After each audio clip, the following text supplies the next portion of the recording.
बिस्मिल्लाहिर्रहमानिर्रहीम। आज chapter number 10th class की फ़िज़िक्स का लेक्चर नंबर 3 का हम आगाज़ करेंगे, जो कि ये एक बड़ा अहम लेक्चर है इस हवाले से जो हमने सीरीज़ एक चली हुई है सिंपल हार्मोनिक मोशन की, ये उसकी एक दूसरी एग्ज़ाम्पल है। इससे पहले हमने जो एग्ज़ाम्पल डिस्कस की थी वो थी मास अटैच्ड टू स्प्रिंग। वो दोनों और जो रिमेनिंग उसके जो पार्ट्स हैं, लेक्चर्स हैं, वो ऑलरेडी अपलोडेड हैं। इस लेक्चर को समझने के लिए आप पहले दो लेक्चर जब सुनेंगे तो आपको इसकी ज़्यादा अच्छी समझ आएगी। आज हमने डिस्कस करना है कि जो सिंपल पेंडुलम है वो क्या होता है, उसकी जो मोशन है क्या वो सिंपल हार्मोनिक है या नहीं है, रिस्टोरिंग फोर्स सिंपल पेंडुलम में किस तरह एक्ट करती है, और सिंपल पेंडुलम अपनी वाइब्रेशन को कैसे मुकम्मल करता है, और उसका जो टाइम पीरियड है वो कितना होता है, और टाइम पीरियड का जो इन्हिसार है वो किन बातों पर है। तो सबसे पहले हम सिंपल पेंडुलम को डिफाइन करते हैं कि सिंपल पेंडुलम है क्या। आसान तरीन अल्फाज में सिंपल पेंडुलम एक मेटेलिक बॉब होता है जिसको एक धागे के साथ बांधकर एक फ्रिक्शनलेस सपोर्ट के साथ लटका दिया जाता है। ऐसी सपोर्ट के साथ इसको हम लटकाते हैं जिसमें फ्रिक्शन नहीं होती। ये बिल्कुल उसी तरह जिस तरह हमने मास अटैच टू स्प्रिंग में ये फर्ज किया था कि वो जो ब्लॉक जिस टेबल पे पड़ा हुआ है, ब्लॉक की सतह के दरमियान और टेबल के दरमियान कोई फ्रिक्शन मौजूद नहीं है। तो बिल्कुल इसी तरह ये जो ऑब्जेक्ट है जिसको हम सिंपल पेंडुलम कहते हैं, एक मेटल का बॉब है, उसको आप एक धागे के साथ बांधकर एक फ्रिक्शनलेस सपोर्ट के साथ लटका देते हैं।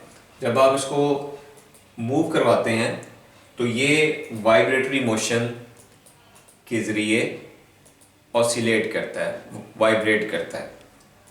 ओके, तो अगर इसकी आपने एवरीडे लाइफ में एग्जांपल देखनी हो तो सिंपल पेंडुलम जो वॉल क्लॉक यानी कि घड़ी के नीचे जो पेंडुलम एक लगा होता है उसको, वो एक इसकी मिसाल हो सकती है सिंपल पेंडुलम। बाकी फिज़िक्स की जब तजर्बागाह में, लैब में, प्रैक्टिकल में जब जाएंगे आप तो उसमें आप देखेंगे कि सिंपल पेंडुलम क्या है और सिंपल पेंडुलम का जो टाइम पीरियड है उसको कैसे मालूम किया जाता है।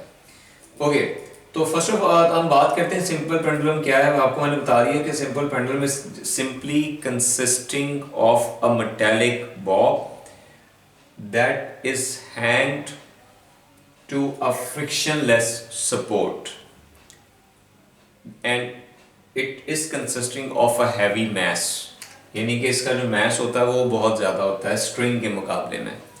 ओके, अब हम इसकी डिस्कशन करते हैं कि सिंपल पेंडुलम अपनी जो मूवमेंट है वो कैसे स्टार्ट करता है, या हम कैसे सिंपल पेंडुलम को मूव करवा सकते हैं।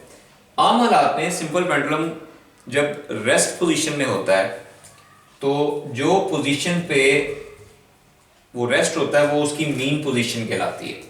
और मीन पोजीशन कौन सी पोजीशन होती है, हम ऑलरेडी इस बात को डिस्कस कर चुके हैं कि ऐसी पोजीशन जहां उस पर लगने वाली तमाम फोर्सेस का जो टोटल है वो सिफर की इक्वल होता है, उसको मीन पोजीशन कहा जाता है। अब सिंपल पेंडुलम की जो मीन पोजीशन है वो ये इसका सेंटर वाला पॉइंट है जहां पे ये रेस्ट पोजीशन में, आपने इसको हैंग किया, आपने इसको लटकाया और ये बिल्कुल जहां रेस्ट पोजीशन में होगा वो इसकी मीन पोजीशन कहलाएगी। अच्छा, अब इसमें एक चीज आपने और नोट करनी है कि ये क्यों रेस्ट पोजीशन में होगा, क्योंकि स्ट्रिंग में जो एक फोर्स लग रही होगी जो इसको अपवर्ड सपोर्ट कर रही है वो है टेंशन। टेंशन जो स्ट्रिंग के अंदर मौजूद है, और जो डाउनवर्ड फोर्स है वो है इसका वेट। वेट आपको पता है W इक्वल टू mg होता है। अब ये वेट और टेंशन एक दूसरे के इक्वल और ऑपोजिट है, जिसकी वजह से ये रेस्ट पोजीशन पे है, इक्विलिब्रियम पोजीशन में है, और इसके ऊपर लगने वाली तमाम फोर्सेस का जो टोटल है वो जीरो की इक्वल है। वो इस तरह जीरो है कि टेंशन अपवर्ड है, वेट डाउनवर्ड है, दोनों एक दूसरे के असर को जायल करेंगे, एक दूसरे के असर को कैंसिल करेंगे, लिहाजा जो टोटल जो नेट फोर्स इसके ऊपर होगी वो जीरो की इक्वल होगी। तो ये इसकी जो ओ पोजीशन है ये इसकी मीन पोजीशन है। So this is actually what we need to discuss. What is the mean position? The position at which sum of all external forces acting on a system must be equal to zero is considered as the mean position of the system. In case of simple pendulum, tension in the string acting in upward direction while the weight is acting in downward direction. Both are going to cancel the effect of each other. So net force acting on the simple pendulum will be equal to zero. Okay, तो इससे आगे हम बात करते हैं कि जब हमने सिंपल पेंडुलम को डिस्प्लेस करना है, इसके इक्विलिब्रियम को डिस्टर्ब करना है, जब हम इसके इक्विलिब्रियम को डिस्टर्ब करना चाहते हैं तो हमें एक्सटर्नल फोर्स लगानी पड़ेगी। जिस तरह वहां पे हमने मैस अटैच टू स्प्रिंग में एक्सटर्नल फोर्स लगाई थी, उसको एक्सटर्नल फोर्स के जरिए हमने खींचा था और उसके बाद वो टू एंड फ्रो ने मोशन स्टार्ट कर देगी। बिल्कुल इसी तरह हम यहाँ पे एक्सटर्नल फोर्स लगाएंगे। तो आइए देखते हैं जब हम इस सिंपल पेंडुलम पे एक्सटर्नल फोर्स लगाते हैं तो क्या होता है। ओके, ये इसकी ओपोजिट। जब आपने सिंपल पेंडुलम पे एक्सटर्नल फोर्स लगाई तो ये एक दूसरी एक्सट्रीम पोजीशन यानी कि ए पोजीशन पे, जो कि एक्सट्रीम पोजीशन है, यहां पे पहुंच गया।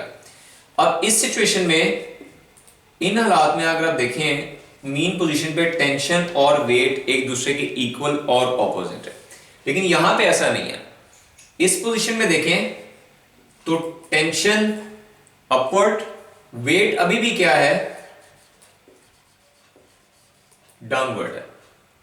अब देखें कि टेंशन और वेट एक दूसरे के ऑपोजिट नहीं है, ऑपोजिट तो है लेकिन एक दूसरे के इक्वल और ऑपोजिट नहीं है। आप ये कह सकते हैं कि टेंशन और वेट एक दूसरे के इक्वल एंड ऑपोजिट नहीं है। तो हम क्या करते हैं, वेट को उसके कंपोनेंट्स के अंदर तकसीम कर देते हैं। 9th क्लास की फिजिक्स में आपने पढ़ा होगा, क्योंकि टेंशन क्या है, एक फोर्स है, और फोर्स को हम उसके रेक्ट एंगुलर कंपोनेंट्स में डिवाइड कर सकते हैं। अगर ये एंगल थीटा है, so this is also theta, तो ये वाला जो कंपोनेंट होगा ये होगा mg sin theta and this one is mg cos theta. मैं इसको इस पिक्चर को बड़ा करके आपको दिखाता हूं ताकि आपको क्लियर हो कि मैं जिस चीज की बात कर रहा हूं।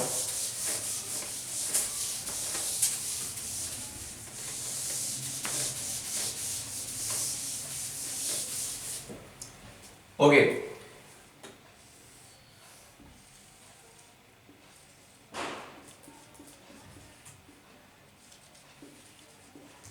ये है सिचुएशन मीन पोजीशन पे, लेकिन जैसे ही आपने एक्सटर्नल फोर्स लगाई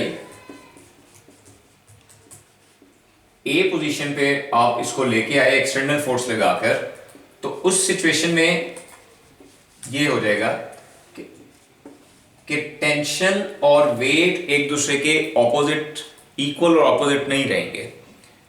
तो इसका मतलब ये हुआ कि ये एक दूसरे को बैलेंस नहीं करेंगे। तो वो कौन सी फोर्स है जिसकी वजह से पेंडुलम जो है वो वापस आएगा, हमें उस फोर्स का पता चलाना है जिसकी वजह, फॉर एग्जांपल आप इसको एक्सटर्नल फोर्स लगा के छोड़ देंगे तो कोई तो ऐसी फोर्स होगी ना जिसकी वजह से ये नीचे आ रहा है। तो वो हमने उस फोर्स को मालूम करना है कि यहाँ पे जिस फोर्स की वजह से वो वापस आता मीन पोजीशन पे, उसको रिस्टोरिंग फोर्स कहा जाता है। ये हम ऑलरेडी भी डिस्कस कर चुके हैं कि आपने एक्सटर्नल फोर्स को हटा दिया, एक्सटर्नल फोर्स को हटाने के बाद जब वो वापस आता है मीन पोजीशन की तरफ, तो वो under the action of which force, which is known as restoring force. वो रिस्टोरिंग फोर्स की वजह से मीन पोजीशन पर आता है और मीन पोजीशन पर रुकेगा नहीं। किस वजह से? अपने इनर्शिया की वजह से। हमने वो रिस्टोरिंग फोर्स मालूम करनी कि यहां पे रिस्टोरिंग फोर्स का फॉर्मूला क्या होगा। तो ये एक शॉर्ट क्वेश्चन भी है कि what will be the formula for the restoring force in case of simple pendulum executing simple harmonic motion. तो आप इसमें ये देखें, मैं वेट को उसके कंपोनेंट्स के अंदर डिवाइड कर दूंगा। ये जो होगा mg sin theta and this one is mg cos theta. ये हॉरिजॉन्टल कंपोनेंट है वेट का और ये 90 डिग्री का एंगल बन रहा है, लिहाजा ये वर्टिकल कंपोनेंट है mg sin थीटा।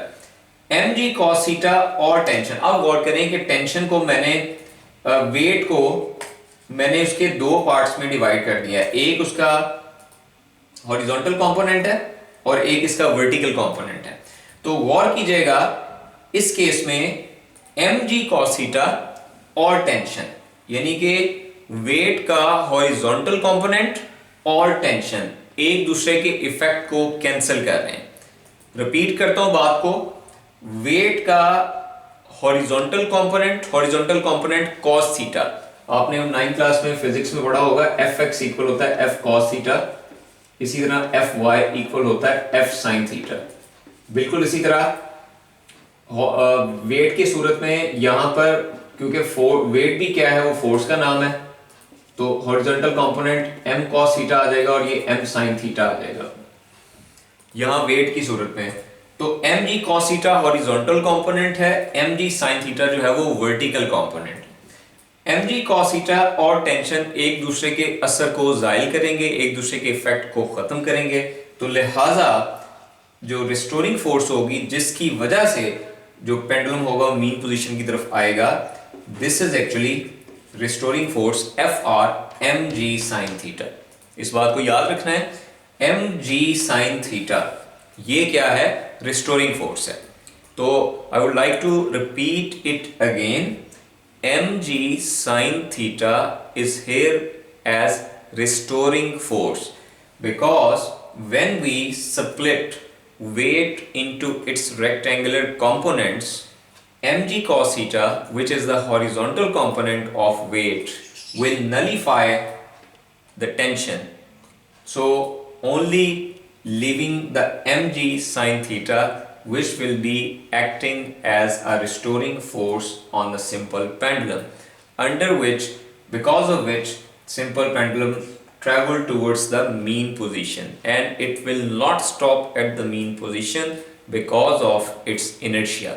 तो ये दोबारा बता देता हूँ कि ये मीन पोजीशन की तरफ मूव करेगा, लेकिन अपने इनर्शिया की वजह से ये मीन पोजीशन पर रुकेगा नहीं। ये मीन पोजीशन को क्रॉस करेगा और उतना ही फासला दूसरी तरफ ये एक्सट्रीम पोजीशन की तरफ जो होगा वो तय करेगा, और इस तरह यहाँ पे ये वाइब्रेट मीन पोजीशन के टू एंड फ्रो ये मूव करता चला जाएगा।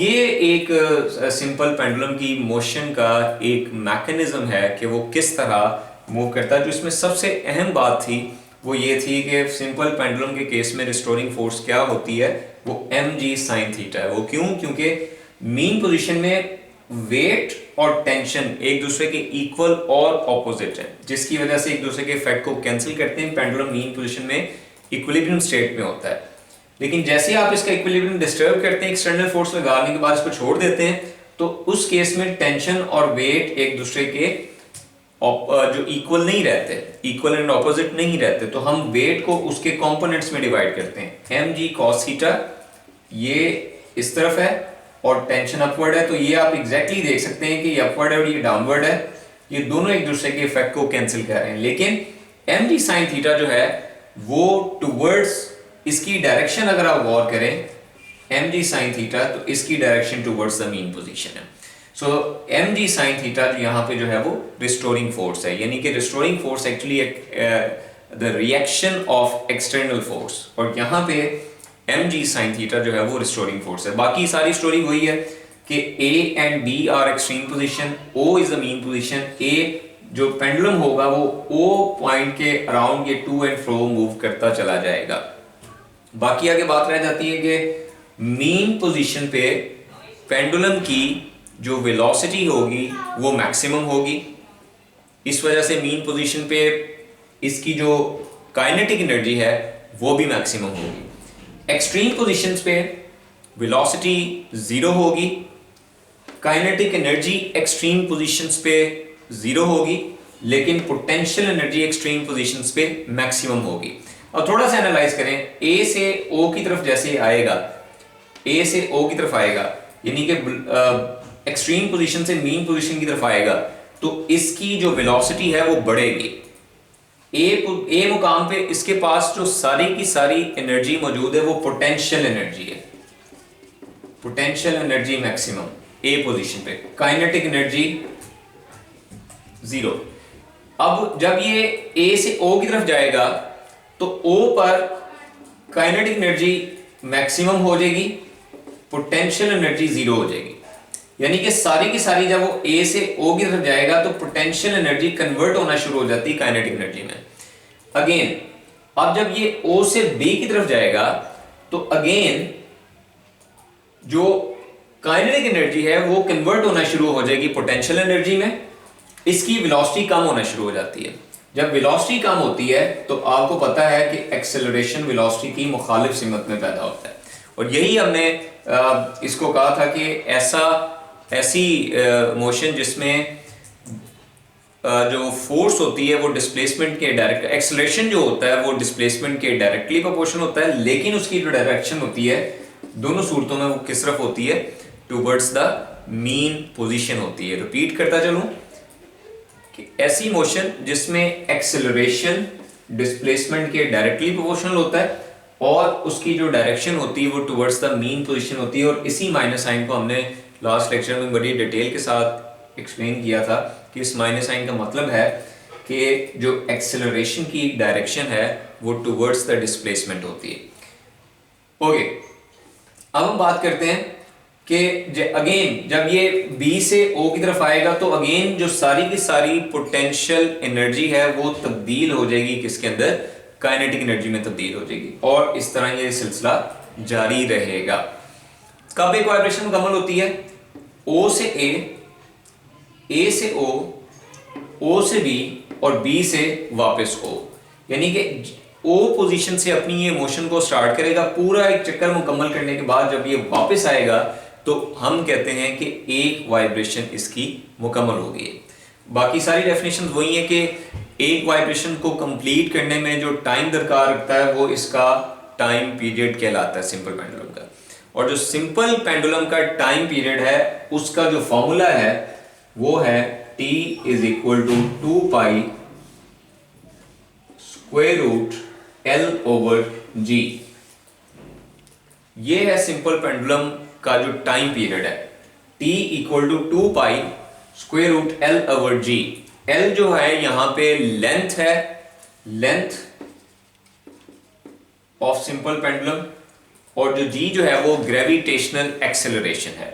तो साबित ये हुआ कि सिंपल पेंडुलम की जो टाइम पीरियड का इन्हिसार है वो सिर्फ और सिर्फ किसके ऊपर है, लेंथ के ऊपर है।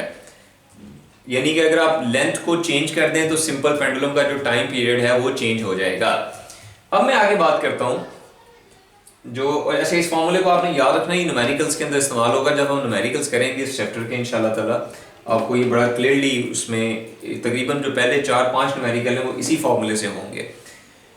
कभी आपको लेंथ की वैल्यू दे देगी जी गिवन, जी कहेगा मालूम करें, कभी टी दे दिया जाएगा और कहा जाएगा कि लेंथ को मालूम करें। तो इस तरह आपने इसको याद रखना है कि सिंपल पेंडुलम का जो टाइम पीरियड का फॉर्मूला है वो है 2 pi square root L over G। अब मैं आपसे यहां से एक क्वेश्चन आपसे पूछता हूं। क्वेश्चन मेरा ये है,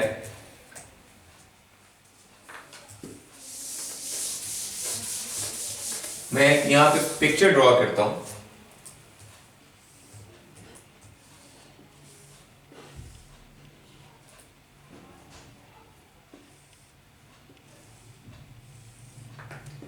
I have 3 pendulums A, B and C. All they have length 1 meter. which pendulum will have maximum time period, A, B और सी। मतलब आपके पास 3 पेंडुलम हैं। आपने कमेंट सेक्शन के अंदर जब ये लेक्चर सुने तो कोशिश करनी इसका जवाब देने की। मैं इसको अगले शॉर्ट वीडियो के अंदर इसको एक्सप्लेन करूंगा कि 3 आपके पास पेंडुलम है, ए, बी एंड सी। तीनों में जो लेंथ है वो 1 मीटर है, लेंथ यानी कि सेम है, और मैस पहले का 1 किलोग्राम है, दूसरे का 2 किलोग्राम है, तीसरे का 3 किलोग्राम है। आपने बताना है कि किस पेंडुलम का टाइम पीरियड सबसे ज्यादा होगा, ए का, बी का या सी का। तो कमेंट सेक्शन में कोशिश कीजिएगा जवाब देने की। अगर आपका कोई क्वेश्चन हो तो ज़रूर पूछें, मैं हर क्वेश्चन का कोशिश करूंगा जवाब देने की। और इसको सब्सक्राइब करें, इसको शेयर करें और स्टूडेंट्स तक पहुंचाएं जितना हो सकता है। ये इंशाल्लाह ताला उनको एडवांटेज होगा। किसी को अगर फ्री नोट्स चाहिए तो वो नंबर दिया हुआ है, वो मेरे हैंड रिटन नोट्स हैं, उस पर आप एक मैसेज करें, आपको वो सारे जो नोट्स हैं, जो जो लेक्चर अब तक हो चुके हैं उसके नोट्स आपको डिलीवर हो जाएंगे। Thank you very much. Allah हाफ़िज़।